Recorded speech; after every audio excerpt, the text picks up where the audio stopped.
শুভ দুপুর বন্ধুরা, welcome back my channel RJB family. আশা করি তোমরা সবাই অনেক ভালো আছো। আমিও তোমাদের আশীর্বাদে ভালোবাসা অনেক ভালো আছি। তো আজকে কিন্তু রবিবার, আর ব্লগটা এখান থেকে স্টার্ট করে দিলাম। তো এই যে তোমাদের দাদাভাই সকালে মাছ নিয়ে এসছে, এই যে রুই মাছ নিয়ে এসছে। তো ওই যে ধুয়ে টুয়ে হলুদ লবণ মাখিয়ে রাখলাম, এখন এটা ভাজবো। আর ওদিকে ভাত বসিয়ে দিয়েছি। আরও অনেক বাজার টাজার এনেছে, তো আমি একদমই দেখার সময় হয়নি। মামাকে খাওয়ালাম, নিজে খেলাম। কি হয়েছে বাবা? ভেঙে যাবে, ওগুলো কাচের বোতল। তো যাই হোক, এখন আমি এই যে তেলটা বসিয়ে দিয়েছি, গরম হচ্ছে তেলটা। মাছটা ভাজবো, আবার মাছের ডিমও সাথে রয়েছে, সেটাও ভাজবো। আর ফ্রিজে ডাল রয়েছে, গতকালেরই ডাল রয়েছে, ভাজা রয়েছে। তো যাই হোক, কি এরকম করতে হয় না কিন্তু। তো বাইরে না ভীষণ সুন্দর হাওয়া দিয়েছে, ভীষণ সুন্দর, মানে আকাশটা করেছে, মনে হয় বৃষ্টি হবে। তো আমি কাপড় চোপড়গুলো বেশিরভাগটাই ধুয়ে বালতিতে রেখে দিয়েছি, ওগুলো এখন মেলবো। মাছটা বসিয়ে দিয়ে ওগুলো মেলে দেবো। আর বাইরে প্রচণ্ড হাওয়া দিয়েছে, আর আকাশটা এক সাইডটা কালো হয়ে আছে। তো ভাবলাম তোমাদের সাথে ব্লগটা শুরু করে দেই। আর যা গরম, গরমে আর ভাল লাগে না কিছু। মামামের জন্য আজকে ডালিয়ার খিচুড়ি বানাবো। তো এই যে চাল আর ডালিয়া ভিজে রেখেছি, আর একটু সবজিটা কেটে বসিয়ে দেবো। আর একদম সিম্পল রান্না করবো, খুব একটা ঝামেলা করবো না। তো এই যে দেখো, এখন তেলটা গরম হয়ে গেছে, মাছটা দিয়ে দিই। আবার কাপড়গুলো মেলে দেবো, কারণ আকাশের পরিস্থিতি খুব একটা ভালো নেই। কিন্তু মেলে দিলে কি বলো তো, হাওয়াতেই শুকিয়ে দেবো, অসুবিধা নেই। অনেক কাপড় রয়েছে। আবার তোমাদের দাদার অফিসের ড্রেসগুলো ভিজিয়ে রেখেছি, ওগুলো স্নান করার সময় ধুয়ে দেব। এখন মাছগুলো ভালো করে হলুদ লবণ দিয়ে মাখিয়ে বসিয়ে দিই। আর ভাতটাও ওদিকে বসিয়ে দিয়েছি, ভাতটাও হচ্ছে। রবিবারের সকালটা, মানে দুপুরটা, সকালটা তো কখনই হয়েছে, মানে মামাম 9টাতেই আজকে ঘুম ভেঙে গেছে। কালকে 2:30 2টো বেজে গেছে ও ঘুমাচ্ছিলই না। তো ওই জন্য এখন মাছটা বসিয়ে দিই। চলো তোমাদের সাথে আবারও আসছি, তোমরা সাথে থাকো। যাই হোক, আমি কিন্তু বাইরে কাপড় শুকোতে দিতে এসে দেখছি এত পরিমাণে, এত জোরে হাওয়া হচ্ছে, আমি আর কাপড় শুকোতে দিতে পারিনি। কাপড় না শুকোতে দিয়ে পাশের রুমের জেঠি আর ওই দিদাটাকে ডাক দিয়ে বললাম যে তোমরা একটু তাড়াতাড়ি এসে তোমাদের কাপড় চোপড়গুলো ঘরে নিয়ে যাও, কারণ প্রচণ্ড জোরে হাওয়া দিয়েছে, আর 1 ফোঁটা 2 ফোঁটা বৃষ্টিও পড়ছে। তো বললো কি ঠিক আছে। তারপর ওরাও এসে ফটাফট করে কাপড় চোপড় আর কি ঠিকঠাক করে নিয়ে গেল। আর আমি আর কাপড় শুকোতে দেইনি, বালতিটা ঘরে রেখে দিয়ে আমি আবার রান্নার এদিকে চলে এসেছি। আর যেহেতু আজকে রবিবার, সেহেতু আজকে একদম সিম্পল রান্না করব। আর এত পরিমাণে গরম পড়েছে না, গরমে না কিছু খেতেই ইচ্ছে করছে না, তার জন্য ভাবলাম যে একদম সিম্পল রান্না করি। তো তোমাদের দাদা আবার সকাল সকাল একটু বাজারে চলে গেছে, গিয়ে একটু মাছ নিয়ে এসছে। তো বললো যে মাছের ভাজা করো, আর তার সাথে আলু বেগুন মূলোর তরকারি হবে, এটা বলেছে। আর মাছের ডিমগুলো তো রয়েছে, সেগুলো বললো যে তোমার ভাজা করতে। আর ফ্রিজে একটু তরকারিও রয়েছে, তো বললো সেগুলো দিয়েই খাওয়া হয়ে যাবে। বললো কি ঠিক আছে। তারপরে এই যে দেখো, আমি ওদিকে আমার মতো কাজ করছি, আর ম্যাগি আর মাম্মাম এসে ওরা ওদের মতো খেলা করছে। নিচে খেলনাগুলো পড়ে আছে, তো দুই ভাই বোনে মিলে বসে বসে খেলছে। মাম্মামটা আবার না এখন এমন হয়েছে, ম্যাগি যা করে মাম্মামটাও তাই করে। মাম্মাম যদি ম্যাগি যদি দুষ্টুমি চুপ করে থাকে, ও দেখে চুপ করে থাকে, আর ও যদি বদমাইশি করে ওও বদমাইশি করে। এরকম 2 ভাই বোনে একসাথে থাকতে থাকতে এমন একটা পরিস্থিতি হয়ে গেছে, মাম্মামটা সমস্তটা ওর মতো। আর এটা ওর শেখার বয়স, যেহেতু এখন তো এরকম করবেই, বলো। তো তোমাদের দাদা বাইরে বলছিল তোমার মাম্মামকে ডেকে, বলে কি মাম্মাম তোমরা বাইরে আসো, কারণ বাইরে প্রচণ্ড পরিমাণে হাওয়া হচ্ছে, আর ঘরে তো প্রচণ্ড গরম। তো বললো ঠিক আছে। তারপরে ওই যে ডেকে নিয়ে ওদের 2 ভাই বোনকে ওইদিকে নিয়ে গেল। তো ওইদিকে তো মাছের ভাজাটা আমার কমপ্লিট। এই যে মাছের ডিমটাও দেখো ভেজে নিয়েছি। মাছের ডিম তেল পটকা খেতে তোমাদের কার কার ভালো লাগে আমাকে কিন্তু কমেন্টসে জানিও। আমার কিন্তু তেল পটকা ভীষণ খেতে ভালো লাগে, মাছের ডিমের থেকেও বেশি আমার তেল পটকাটা ভীষণ ভালো লাগে।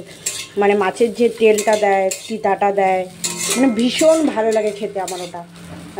ওটা হচ্ছে তোমার বেগুন, তারপরে হচ্ছে তোমার ঝিরিঝিরি করে আলু, তারপর টমেটো সব দিয়ে ঝিরিঝিরি করে কেটে পেঁয়াজ টেয়াজ দিয়ে রান্না করলে না আমার ভীষণ ভালো লাগে। আমি সেই মানে ওই দিয়ে এক থাল ভাত খেয়ে নেবো, ভীষণ ভালো লাগে। তো এই যেরকম মাছের ডিমটা ভাজা হয়ে গেলো, মাছের ভাজাও হয়ে গেছে। আর তোমাদেরকে তো বললাম ফ্রিজে ডাল টাল হাবিজাবি রয়ে দিয়েছে। এখন তোমাদের দাদা বলছে যে ও হচ্ছে বেগুন আলু মূলার সবজি খাবে। তো বেগুনটা কেটে নিয়েছি, এখানে আলু আর টমেটো কেটে নিয়েছি। আর এই দেখো এই ধরনের মূলাগুলো নিয়ে এসছে। মূলাগুলোর মধ্যে যে পাতা রয়েছে, শাক টাইপের রয়েছে। তো শাকগুলো কেটে রেখে দেবো, কালকে না হলে ভাজা করব, আর নাহলে যদি আজকে সময় হয় আজকেই করে নেবো, না করলে কালকে করব। তো এখন এই যে মূলাটা কেটে তারপরে রান্নাটা বসাবো, সবজিটা করব। আর মামামের জন্য আবার খাবারটা সবজিটা কাটতে হবে, কাটাই হচ্ছে না। একা হাতে কত দিকে সামাল দেবো বলো তো? এদিকে এটা দেখছি, ওদিকে কাটছি, রান্না বসিয়ে দিচ্ছি, এটা করছি সেটা করছি। কাপড়গুলো তো শুকোতে দেওয়াই হলো না, যা ঝড় কি বলবো, যা আর কি হাওয়া দিয়েছে। এখনও বাইরে হাওয়া হচ্ছে, হাওয়া হচ্ছে জন্য আমি জানলাটা বন্ধ করে রেখে দিয়েছি। দেখো সেই জানলা হাওয়া হচ্ছে, জানলাটা আটকে রেখেছি, নাহলে গ্যাসটা বন্ধ হয়ে যায় তার জন্য। ও আর মামাম ওদিকে খেলা করছে ব্যালকনিতে ম্যাগি দাদার সাথে, আর তোমাদের দাদা ওকে দেখছে। কারণ এর আগের দিন না দুটো একসাথে খেলতে খেলতে রেলিংয়ের উপরে উঠে পড়েছিল জানো। আমি মানে দেখে চিৎকার করে বকাবকি করেছিলাম, খুব রাগ হয়ে গেছে। তাই একা ওদেরকে ছাড়া যাবেই না কোনো মতেই। বললাম ঘরে খেলতে ফ্যানের নিচে, অথচ খেলবে না, বাচ্চা মানুষ তো, তাই জন্যই। তো চলো এদিকে ভাজাটা হয়ে গেছে, এখন আমি ফটাফট ওটা কেটে বসিয়ে দিই রান্নাটা। তারপরে দুপুরবেলা খাওয়া দাওয়া করে তোমাদের দাদা হট করেই আমাকে মানে বলছিল যে চলো একটু বাজারে যাব। আমি বললাম কেন বলো, বলতে তো হবে কেন বাজারে যাব। বলে কি চলো একটু বাজারে যাব, মামামের জন্য একটা হচ্ছে টেবিল নেব। আমি বললাম টেবিল আবার কিসের দরকার? বলকে চলো না একটা টেবিল নিয়ে দেবো ওকে। ও তো হচ্ছে তোমার টেবিলে বই পড়তে চায়, মানে ওই যে এক দুটো বই দিয়েছে শ্যামলী দি, মানে ম্যাগির মা হচ্ছে মামামকে দুটো বই দিয়েছে। তো সেগুলোই আর কি হচ্ছে ও বিছানার মধ্যে শুয়ে বসে পড়ে। তো তোমাদের দাদা হচ্ছে মানে বলেছে যে বাবা এই টেবিলগুলো কি তুমি নেবে, ওকে মানে ফোনে দেখিয়েছিল। তো মামাম দেখে ভীষণ পছন্দ, ও নেবে বলেছে। তার জন্য মেয়ের আবদার রাখতে বাবা চলে গেছে আমাকে নিয়ে বাজারে। মানে আমিই জানি না ওরা বাবা মেয়ে কখন যে টেবিল নিবে প্ল্যান করেছে, আমিই জানতাম না, বুঝেছো? মানে এরকম হয়ে গেছি এখন আমি, মানে আমি জানি না কখন যে ওরা দুজনে মিলে এসব প্ল্যান করে, আমার তো মানে জানার মানে বাইরেই চলে যায়। তো যাই হোক আমরা কিন্তু এখানে টেবিল নিতে চলে এসেছি। তো এই 3টা টেবিল ছিল, এই ভাইটার দোকানে চলে এসেছি। আগেও এই ভাইটার দোকানে অনেক বাজার টাজার করতাম, এখন মানে এতটা ভিতরে হয়ে যায়, আমরা তো রোডের ওই সাইডটাতে থাকি, তাই আর কি এখানে বেশি আসা হয় না। তো সামনেই একটা দোকান আছে, ওইখানে চলে গেছি। তো যাই হোক যেহেতু চলে এসেছি বাজারে, তো আমিও একটু চলে এসেছি এই সোনার দোকানে। এই দাদার দোকানে মামামের আগেও অনেক কয়েকটা জিনিস নিয়েছি, এমনি তো টুকটাক অনেক জিনিস নিয়েছি। তো মামামের নুপুরটা না ভেঙে গেছিলো, মানে ওই যে চুড়ি নুপুরটা যে আছে সেটা ভেঙে গেছে। আর এই যে পাশের নুপুরটা এটা ওর পিসু দিয়েছিল, তো সেটারও না মানে ডিজাইনগুলো সব খুলে পড়ে গেছে। তো বললাম যে তাহলে ঠিক করে নেই, নাহলে এক্সচেঞ্জ করে নতুন করে নেই।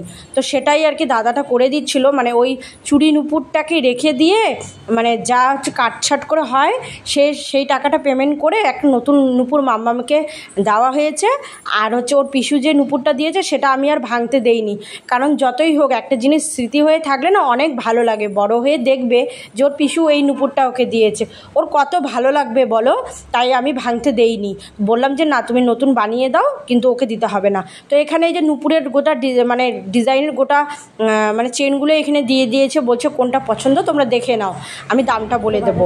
তো বাড়ি আসলাম, এসে এই যে দেখো দুটো বাটি নিয়েছি মাম্মামের জন্য। একটা মানে ওর কাঁসার বাটিটা এখন হচ্ছে ছোটো হয়ে গেছে, তো একটু কিছু মানে মানে গুলাতে গেলে না উতলে পড়ে যায়, তার জন্য একটা মামামের জন্য নিয়েছি, আর একটা আমাদের ঘরের জন্য। মানে বুঝতেই পারো বাটি টাটি তো লাগেই, ভাজা টাজা রাখার জন্য নিলাম।